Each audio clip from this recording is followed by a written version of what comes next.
हूं अंजलि और आप देख रहे हैं जनहित में। आज हमारे साथ है युवा लेखक शिवकांत शुक्ला।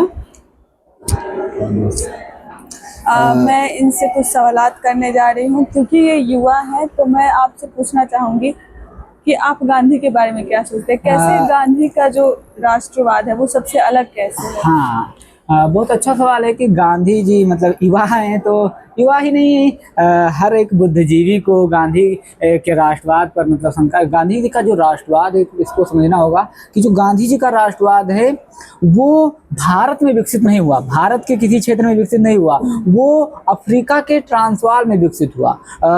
वहाँ पर उन्होंने मजदूरों के लिए लड़ाई लड़ी, वहाँ के अधिकारों के लिए, गिरमिटिया मजदूरों के लिए लड़ाई लड़ी, और वहीं पर उन्होंने अपने राजनीतिक जो दर्शन है, राजनीतिक आंदोलन के तौर तरीके का विकास किया।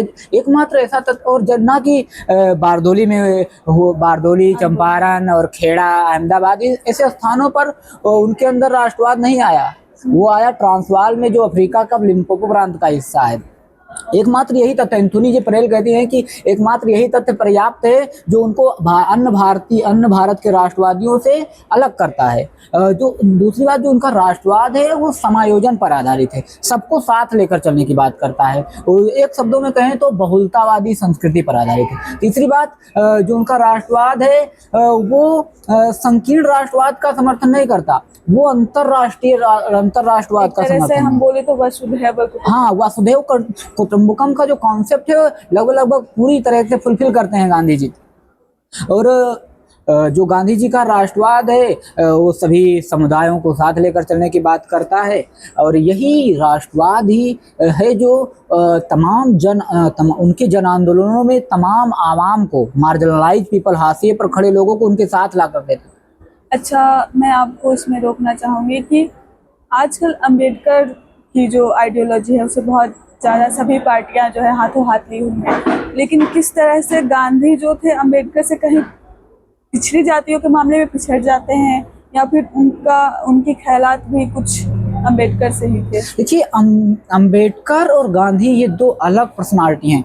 वैचारिक मतभेद बहुत हैं, उनके दोनों के राइटिंग्स में दिखते हैं और बहुत सारे वैचारिक मतभेद हैं, लेकिन इन दोनों की भूमिका को हम नजरअंदाज नहीं कर सकते। अंबेडकर के रवैये को बात करें तो खासतौर पे एग्रेसिव, एग्रेसिव रवैया है, और गांधी जी क्या है, बार बार बदल जा रहे हैं।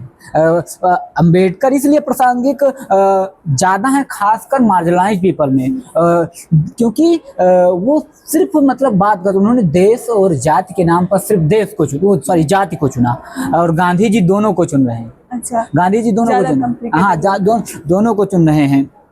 और जो गांधी जी है ना, इनके विचारों में बार बार भिन्नता आती है। क्यों? जब भारत में आते हैं वहां से 1915 में तो कहते हैं अहिंसा नॉन वायलेंस का नारा, लेकिन क्विट इंडिया मूवमेंट, भारत छोड़ो आंदोलन के समय में युद्ध के दौरान भी बदल जाते हैं, और विश्व अंग्रेजों का सपोर्ट कर रहे हैं। और जब 1942 में भारत छोड़ो आंदोलन हुआ तो क्या कह रहे हैं, डू एंड डाई, करो एंड मरो। तो जो उनकी आत्मा है, कह सकते हैं, जो गांधी जी की आत्मा है वो क्या चाहती है? वो चाहती है सिर्फ स्वतंत्रता, और उसके लिए वही एकमात्र जो लक्ष्य है, उस लक्ष्य की प्राप्ति के लिए उनके विचारों में बार बार बदलाव दिखाई पड़ता है।